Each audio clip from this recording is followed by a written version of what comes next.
jambo dogo kila mwanadamu analoliweza, usingekuja Yesu kutukomboa.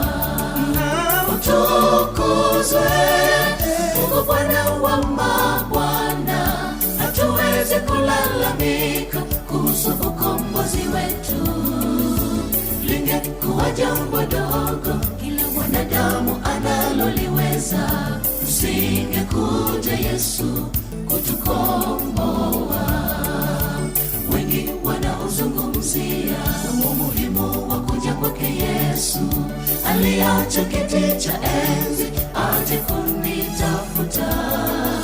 Sikuwa na matumaini, ulikuwa kama muujiza.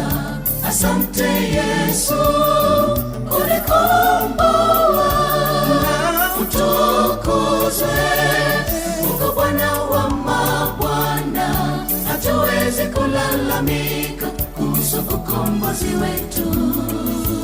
Lingekuwa jambo dogo kila mwanadamu analoliweza, usingekuja Yesu kutukomboa. Utukuzwe Mungu Bwana wa mabwana, hatuwezi kulalamika kuhusu ukombozi wetu. Lingekuwa jambo dogo kila mwanadamu analoliweza, usingekuja Yesu kutukomboa.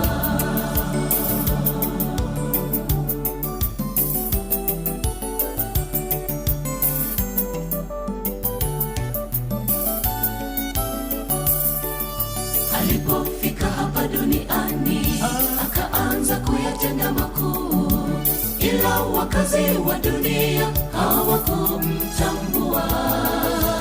Wengi wakamchukia sana, amekuja kwa mamlaka gani?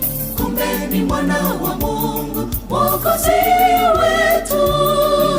Utukuzwe Mungu Bwana wa mabwana, hatuwezi kulalamika kuhusu ukombozi wetu. Lingekuwa jambo dogo kila mwanadamu analoliweza, usingekuja Yesu kutukomboa. Utukuzwe Mungu Bwana wa mabwana, hatuwezi kulalamika kuhusu ukombozi wetu. Lingekuwa jambo dogo kila mwanadamu analoliweza, usingekuja Yesu kutukomboa.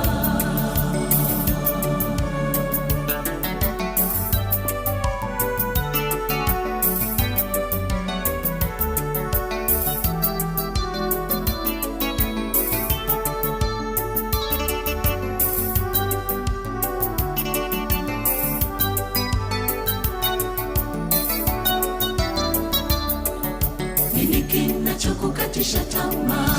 Ikiwepo jina la Yesu lenye uwezo mkubwa wa kukushindia. Yeye ni Alfa na Omega, asiyetikiswa na chochote. Mwamini Yesu atakushindia. Utukuzwe Mungu Bwana wa mabwana, hatuwezi kulalamika kuhusu ukombozi wetu. Lingekuwa jambo dogo mwanadamu analoliweza, usingekuja Yesu kutukomboa. Utukuzwe Mungu Bwana wa mabwana, hatuwezi kulalamika kuhusu ukombozi wetu. Lingekuwa jambo dogo mwanadamu analoliweza, usingekuja Yesu kutukomboa.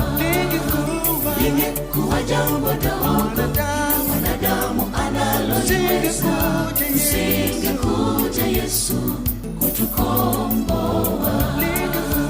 Lingekuwa jambo dogo mwanadamu analoliweza, usingekuja Yesu kutukomboa.